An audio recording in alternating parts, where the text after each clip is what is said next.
ஒரு முறை சிவபெருமான் தனிமையில இருப்பதை தெரிஞ்சுக்கிட்ட ஆடிங்கிற தேவலோக பெண் பாம்பு உருவம் எடுத்து கைலாய மலைக்குள்ள போறாங்க. அப்புறம் அவங்க பார்வதி தேவி மாதிரி உருமாறி சிவபெருமான் பக்கத்துல போறாங்க. வந்தது பார்வதி தேவி இல்லைன்னு உணர்ந்த சிவபெருமான் உடனே அவரோட சூலாயுதத்தை எடுத்து ஆடியை நோக்கி வீசுறாரு. சிவபெருமானோட சூலாயுதத்துல இருந்து வந்த தீப்பொறிகள் ஆடி மேல பட்டதால ஆடி தூய்மை அடைகிறாங்க. அவங்க சிவபெருமானை பார்த்து ஒரு நிமிடமாவது தங்களுடைய அன்பான பார்வை என் மீது படணுங்கிறதுக்காக தான் நான் இப்படி நடந்துக்கிட்டேன்னு சொல்றாங்க. இதுக்கு சிவபெருமான், என்னோட தேவி இல்லாதப்ப நீ அவங்கள போல உருமாறி வந்தது தப்பு.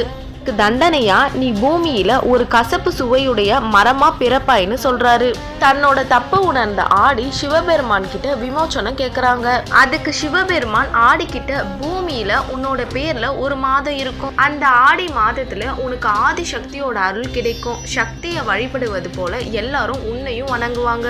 நீ கசப்பு குணம் கொண்ட மரமா இருந்தாலும் பல நோய்களை குணப்படுத்தும் சக்தியா இருப்பேன்னு சொல்றாரு. சிவனோட சாபமே ஆடிக்கு வரமா மாறி தெய்வாம்சம் நிறைந்த வேப்ப மரமா ஆதி சக்தியோட அம்சமா இருக்கு.